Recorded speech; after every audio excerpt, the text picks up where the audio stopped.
Rally semu, kenapa kenaikan besar pasar nggak terasa nyata? Nah, judul ini mungkin udah ngeklik banget ya buat Anda. Pernah nggak sih bingung lihat indeks saham itu ijo-ijo, melesat tinggi, tapi kok pas cek portofolio sendiri malah merah semua? Ini bukan cuma perasaan Anda kok, tenang. Dalam beberapa menit ke depan, kita bakal bareng-bareng pecalin misteri rally semu ini dan kita cari tahu apa sih yang sebenarnya terjadi di balik angka-angka itu. Nah, ini dia pertanyaannya. IHSG itu kan kelihatannya lagi terbang ya, tapi kok portofolio kita rasanya malah kayak lagi tenggelam. Anda pasti pernah kan ngerasain ini? Pagi-pagi buka aplikasi sekuritas, lihat IHSG hijau tebur banget, udah seneng tuh. Pas di-scroll ke bawah, saham-saham jagoan kita malah anjlok. Bikin frustrasi banget kan? Tapi tenang, Anda nggak sendirian kok. Ini kebingungan yang lagi dialami banyak banget investor retail. Dan di sini, kita akan cari jawabannya bareng-bareng. Oke, biar kita paham seberapa aneh situasinya, lihat deh angka ini, plus 4,42%.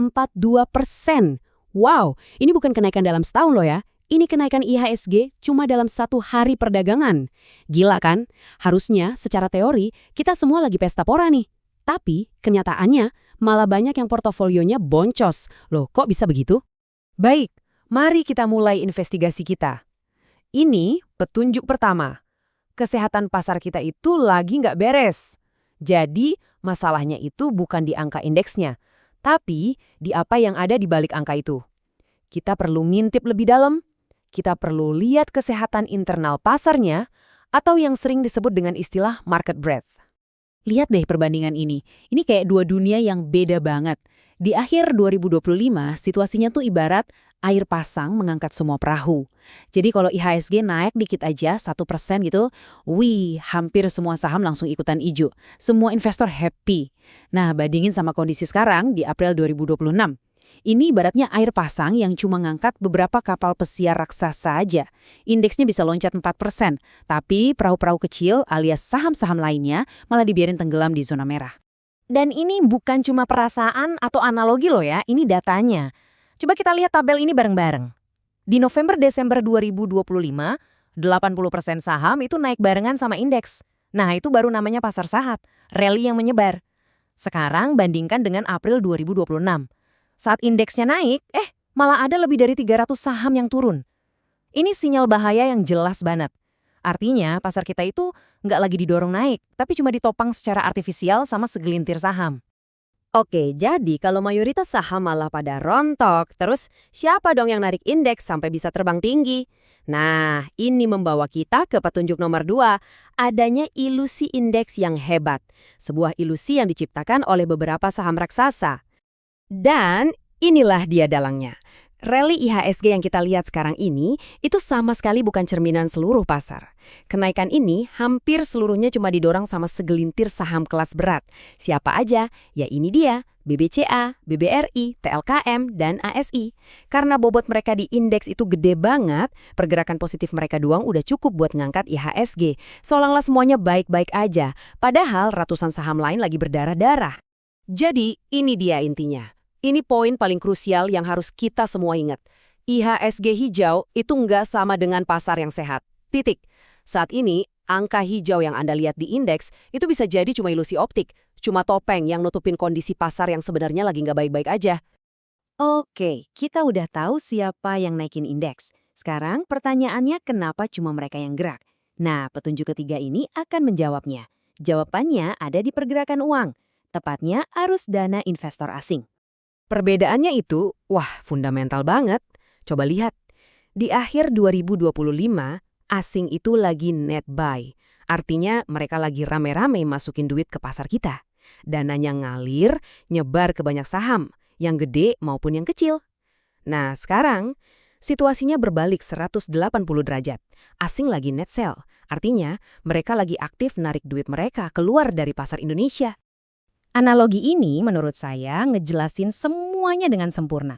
Bayangin deh, tahun 2025 itu kayak hujan yang turun merata. Duit asing yang masuk itu nyiramin seluruh kebun saham. Jadi semua tanaman, semua saham ikutan tumbuh subur. Nah, kondisi 2026 ini beda. Ini kayak kita cuma punya satu selang air. Karena duit lagi ditarik keluar, sisa dana yang ada itu cuma dipakai secara defensif. Cuma buat nyemprot beberapa pohon yang paling gede dan paling penting, biar nggak tumbang. Nah inilah kenapa cuma saham-saham raksasa itu yang hijau, sementara yang lain layu.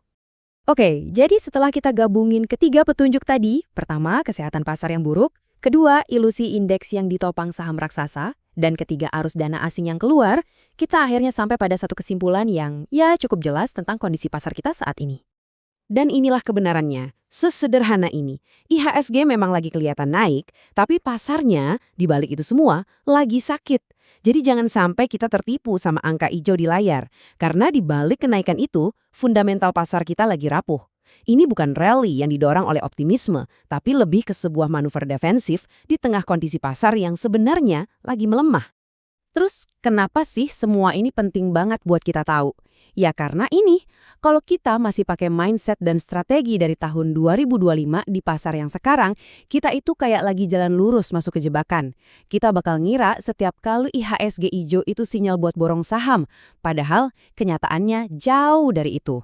Dan ujung-ujungnya, ya portofolio kita yang jadi korban. Oke, cukup soal masalahnya. Kita udah bedah tuntas. Sekarang kita masuk ke bagian yang paling penting, solusinya.